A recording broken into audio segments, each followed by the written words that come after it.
ఆంధ్ర తెలంగాణలో తక్కువ ఫీజులతో high quality results ఇస్తున్న ఏకైక సంస్థ తిరుమల్ ఐఏఎస్ ఇన్స్టిట్యూట్. తిరుపతి జిల్లాలో పరువు హత్య జరిగిందనే వార్తలు కలకలం రేపుతున్నాయి. చంద్రగిరి మండలం నర్సింగాపురంలో 17 ఏళ్ల బాలిక అనుమానాస్పద స్థితిలో మరణించడం, గంటల్లోనే తల్లిదండ్రులు ఆమె దహన సంస్కారాలు నిర్వహించడం, బాలిక ప్రేమ వ్యవహారంపై గొడవలు జరుగుతూ ఉండటం పరువు హత్య అనే ఆరోపణలకు కారణమైంది. మిట్టపాళెంకి చెందిన అజయ్ అనే యువకుడు బాలిక గత కొంతకాలంగా ప్రేమించుకుంటున్నారు. ఈ క్రమంలో ఆమె గర్భం దాల్చడంతో కడుపులోని బిడ్డను చంపి నిఖితను హాస్పిటల్లో తల్లి చేర్పించింది. అజయ్ పై పోలీసులకు ఫిర్యాదు చేయగా పోక్సో కేసు నమోదు చేసి పోలీసులు జైలుకు పంపించారు. చిత్తూరు జైల్లో ఉన్న యువకుణ్ణి బాలిక తరచూ కలవడం, అతడు బెయిల్పై బయటకొచ్చాక కూడా కలుస్తోందని తల్లిదండ్రులకు అనుమానం రావడంతో తీవ్ర ఆగ్రహం వ్యక్తం చేశారు.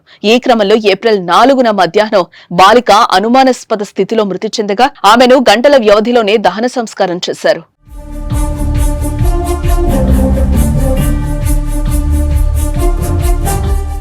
ఈ ఘటనపై స్థానికులు వివిధ రకాలుగా మాట్లాడుకోవడంతో పోలీసుల చెవిన పడింది. దీంతో బాలికను దహనం చేసిన స్థలాన్ని పరిశీలించి అనుమానాస్పద మృతిగా కేసు నమోదు చేసి దర్యాప్తు చేస్తున్నారు.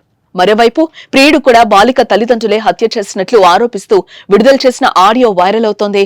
ఈ నేపథ్యంలో హత్య చేశారా, ఆత్మహత్య చేసుకుందా అన్న కోణంలో పోలీసులు దర్యాప్తు చేస్తున్నారు. బాలిక తల్లిదండ్రులు సుజాత, కిషోర్ ను అదుపులోకి తీసుకుని విచారిస్తున్నారు. ఇద్దరం కలుసుకొని 10th లో లేచిపోయి వెళ్ళిపోయినాం.